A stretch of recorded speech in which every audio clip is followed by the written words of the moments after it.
I'm Randy Roush with Florida on a Tankful, floating along the beautiful Wekiva River, something you can come and do yourself. Did you know Native Americans were living here some 5,000 years ago?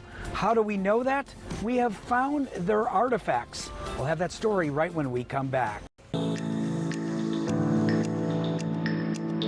Perfect story for your Friday. We are soaking in all the natural beauty what Florida has to offer. Central Florida's Wekiva River and Island has long been this destination for paddleboarders, for kayakers, even people just wanting to jump in and cool off. But for those really wanting to relax, there's a different way to do things and explore the history. A new way to enjoy the river. In this week's Florida on a Tankful, Randy Roush takes us there, riding along the Wekiva Wild River Tour. It's where guests discover the long history of Shell Island. It's been called a riverine oasis in an urbanized area, a 16-mile-long river in Central Florida that Angel Ramos hopes everyone comes and explores. He says there's abundant wildlife. We will see otters, snakes, bobcats, bears. There's all sorts of wildlife out here.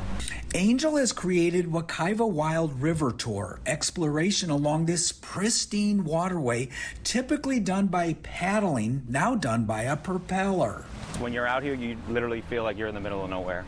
Currently on the river, we are the only boat tour on the Wekiva River. The tour will take you next to a little-known island. So guys, now we're pulling in to Shell Island.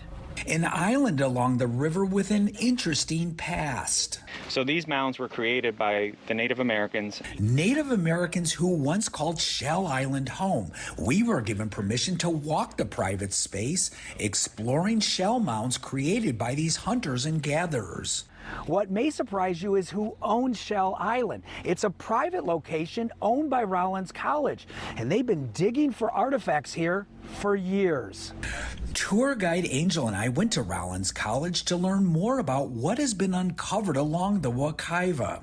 We're looking at a tray of artifacts that were excavated by Rollins archaeologists in the 1970s from Shell Island. The college paid less than $100 for the tiny island to give students a place to study the past. Tools, pottery, and shells have been found. It's likely the early inhabitants were the Mayacas. The earliest occupation that we know of at Shell Island was around 5,000 years ago. Rollins has kept meticulous records in the library of their finds that anyone can come and read. We want to preserve the legacy of the Native Americans.